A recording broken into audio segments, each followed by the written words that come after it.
আমাদের শিক্ষামূলক চ্যানেল অগ্রণীতে তোমাদের সবাইকে স্বাগত জানাচ্ছি। আমি আগের দিন তোমাদের আবহমান কবিতাটা পড়িয়ে বুঝিয়েছিলাম।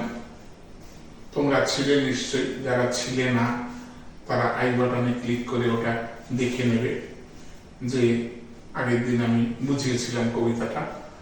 আজকে আমি তোমাদের ওই আবহমান কবিতার এমসিকিউ করিয়ে দিচ্ছি। কিছু সম্ভাব্য এমসিকিউ যেগুলো পরীক্ষায় আসার মতো বা যেগুলো অভ্যাস করলে তোমাদের সমস্ত কবিতাটা সম্পর্কে কেমন এমসিকিউ হতে পারে সেই সম্পর্কে একটা ধারণা জন্মায়, সেই ধরনের এমসিকিউ গুলো তোমাদের আমি করিয়ে দিচ্ছি। যেখানে আমি প্রথম এমসিকিউটা লিখছি, তোমরা দেখো।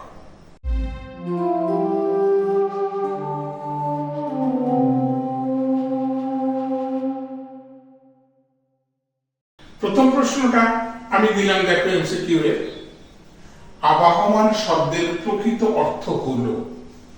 কি লিখলাম? আবহমান শব্দের প্রকৃত অর্থ হলো।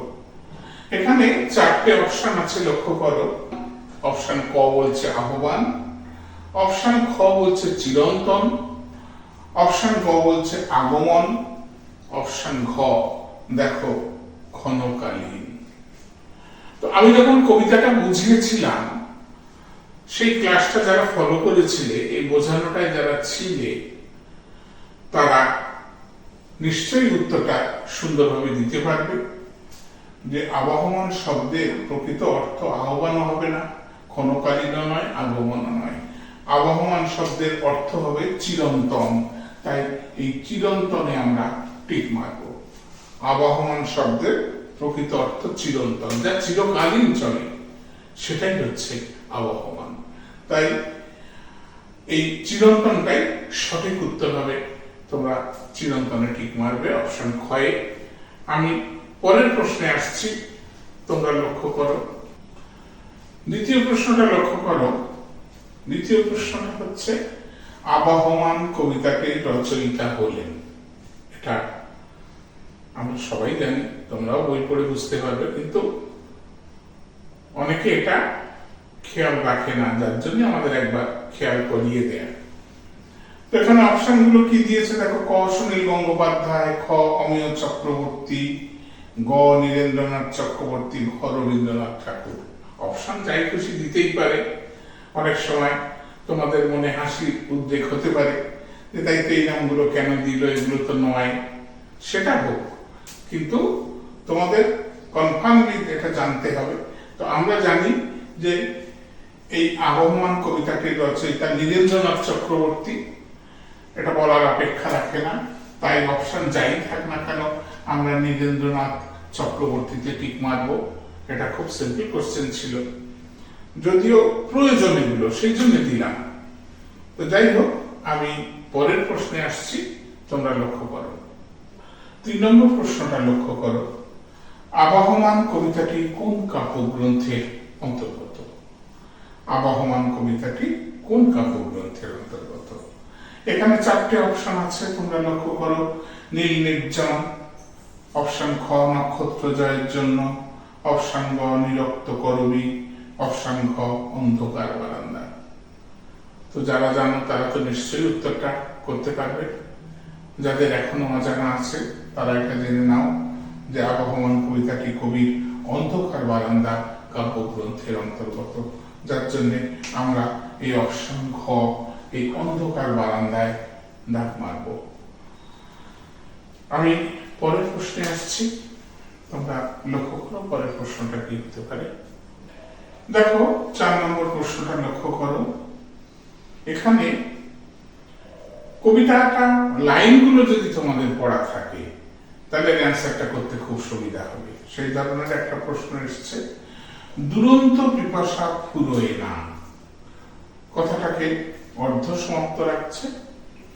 দুরন্ত পিপাসা ফুরোয় না, এখানে কতগুলো অপশন দিচ্ছে। অপশন ক একগুঁয়ে ছেলেটির, অপশন খ বিজ্ঞ ছেলেটির, অপশন গ শান্ত ছেলেটির, অপশন ঘ দস্যু ছেলেটির। তো তোমরা যারা কবিতাটা ভালোভাবে পড়েছো, কবিতাটার প্রত্যেকটা লাইন খুব সুন্দরভাবে উপলব্ধি করেছো এবং পড়েছো, পুঙ্খানুপুঙ্খভাবে বোঝার চেষ্টা করেছো। তোমরা দেখবে যে কবি ওখানে বলছেন, দুরন্ত পিপাসা পুরোয় না একগুঁয়ে ছেলেটি, দুরন্ত পিপাসা পুরোয় না একগুঁয়ে ছেলেটি। সুতরাং আমরা অন্য অপশনগুলো বাদ দেব, দিয়ে আমরা এই একগুঁয়ে ছেলেটি অপশন ক এটাই রাইট হবে, এখানেই আমরা ঠিক মারব। তো এইভাবে এমসিকিউ খুব বুদ্ধিমত্তার জিনিস। তোমরা গল্প বা কবিতাটা কেমন ভাবে পড়েছো, সেই পড়ার ওপর কত খুঁটিয়ে পড়েছো, কত পুঙ্খানুপুঙ্খ ভাবে পড়েছো, সেই পড়ার ওপর এমসিকিউ গুলো তৈরি হয়। নিশ্চয়ই তোমরা বুঝতে পারছো। যাই হোক, আমি পরের প্রশ্নে আসছি, তোমরা লক্ষ্য করো।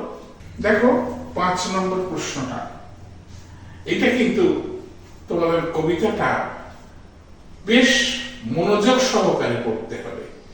মনোযোগ সহকারে যদি পড়ো তাহলে দেখবে এই অ্যান্সারটা করতে তোমাদের খুব সহজ হবে।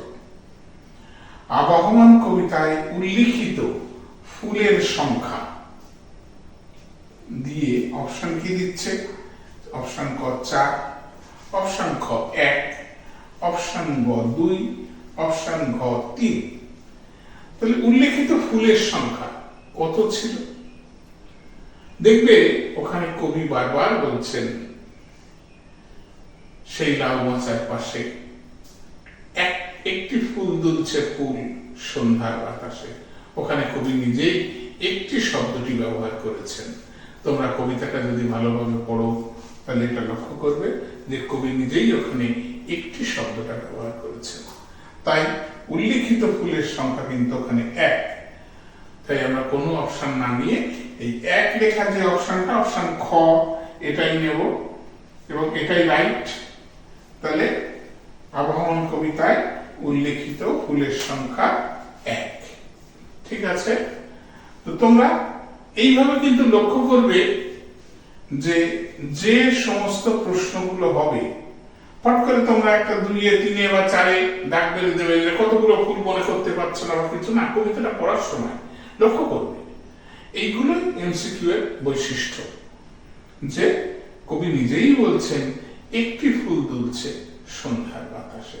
তাই একটা একেবারে যথার্থ উত্তর আমরা অপশনে টিকও মেরে দিয়েছি। আমি পরের প্রশ্নে যাব, তোমরা লক্ষ্য করো পরের প্রশ্নটা। 6 নম্বর প্রশ্নটা লক্ষ্য করো। এখানে প্রশ্নটা কি বলছে? বাগান থেকে যে ফুলের হাসি হারায় না তা হলো। কবিতাটা পড়তে পড়তে লাইনগুলো তোমরা লক্ষ্য করলে অবলীলাক্রমে এই প্রশ্নের উত্তরটা তোমরা করতে পারবে। তোমাদের সুন্দরভাবে কবিতাটা পড়তে হবে। আমি পড়ে বুঝিয়েও দিয়েছি আগের ক্লাসে, তোমরা নিজেরাও তো পড়বে অবশ্যই। যাই হোক, পড়লে কি বুঝবে? দেখো এখানে অপশন আমাদের 4টে দিয়েছে। অপশন ক গোলাপ, অপশন খ টগর, অপশন গ জুঁই, অপশন ঘ কুন্দ। কিন্তু আমরা কবিতার মধ্যে দেখব যে কবি কিন্তু কুন্দ ফুলের হাসি হারায় না, এইটা উনি বলছেন। কুন্দ ফুলের হাসি হারায় না। তোমরাও লাইনটা নিশ্চয়ই লক্ষ্য করবে বা লক্ষ্য করলে দেখতে পাবে। তাহলে আমরা এখানে কিন্তু এই কুন্দটাই ঠিক মারবো, অন্য অপশনগুলো নেব না। আর এই কুন্দটাই কিন্তু যথার্থ সঠিক হবে। তো এই কুন্দ ফুলের হাসি, বাগান থেকে যে ফুলের হাসি হারায় না তা হলো কুন্দ ফুল। কবিতার মধ্যে আমরা এটাই পাচ্ছি। তো ঠিক আছে, আমি পরের প্রশ্নে আসছি, তোমরা লক্ষ্য করো। 7 নম্বর প্রশ্ন দেখো, এখানে একটা ছোট্ট অংশ কবিতার তোলা হয়েছে, নেভে না তার। ছোট্ট একটা অংশ নেভে না তার, এটা দিয়ে কবিতার এই লাইনের একটা অংশ দিয়ে কি বলছে?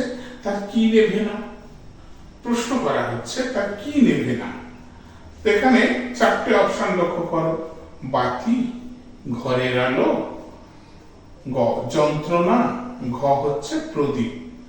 তাহলে আমরা যারা কবিতাটা পড়িনি আমরা কিন্তু বিভ্রান্ত হব যে বাতি নেবে না, না ঘরের আলো নেবে না, না যন্ত্রণা নেবে না। যন্ত্রণা তো জ্বলার জিনিস নয়, তাহলে নিভবে কেন? ঘ প্রদীপ নেবে না, মুশকিলে পড়ে যাব। কিন্তু তোমরা যারা কবিতাটা সুন্দরভাবে পড়েছো, পুঙ্খানুপুঙ্খভাবে পড়েছো, তারা কি দেখবে, কবি ওখানে লিখছেন নেভে না তার যন্ত্রণা। নেভে না তার যন্ত্রণা, এই কথাটা কবি কিন্তু তার এই লাইনটার মধ্যে উনি ব্যবহার করছেন। তাহলে কবিতাটা যদি আমাদের ভালোভাবে পড়া থাকে, সেখানে আমরা তাহলে চোখ বুজিয়ে নিঃসন্দেহে এই যন্ত্রণায় টিক মারতে পারবো।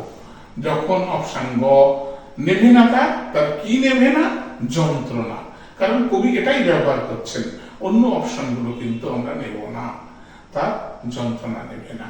আমি এবার পরের প্রশ্নে আসবো, তোমরা লক্ষ্য করো পরের প্রশ্নটা।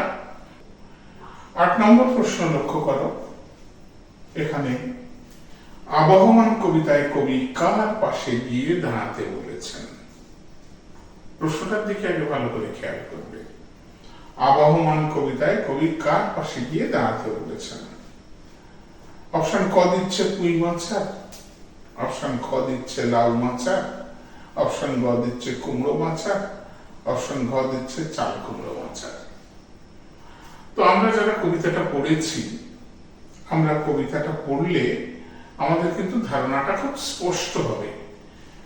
কারণ কবি, তোমরা যারা কবিতাটা পড়েছো তারা কি দেখতে পাবে, যে কবি বারবার বলছেন যা গিয়ে ওই উঠোনে তোর দাঁড়া, লাউ মাছাটার পাশে। তাহলে কবি এখানে লাউ মাছা বলেই ইন্ডিকেট করছেন, নির্দেশ করছেন।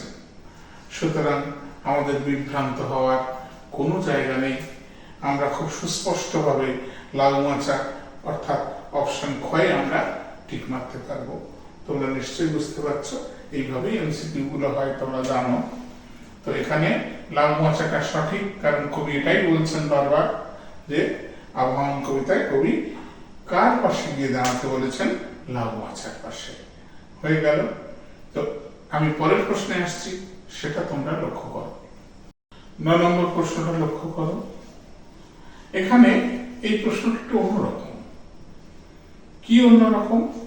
না, কবিতাটা তো আমরা পড়লাম, কিন্তু কবিতাটা পড়ে কবিতায় স্তবক সংখ্যা কত এটা আমরা দেখছি কিনা, এটাও পরীক্ষক অনেক সময় লক্ষ্য করেন। তো আবহমান কবিতাটি কয়টি স্তবকে সজ্জিত? প্রশ্নটা কি করছে, আবহমান কবিতাটি কয়টি স্তবকে সজ্জিত?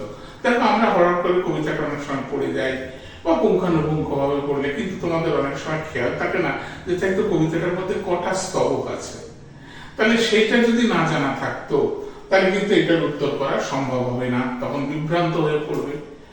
যার জন্য আমরা যখন একটা কবিতা পড়বো, সেই কবিতাটায় কতগুলি চরণে বিধৃত, মানে কতগুলো লাইন আছে, কতগুলো স্তবক আছে, সেটাও একটু জেনে রাখবো। এটা জেনে রাখা আমাদের পক্ষে ভালো, খুবই উপকারী। দেখো, সেই রকম একটা প্রশ্নই এসে গেছে।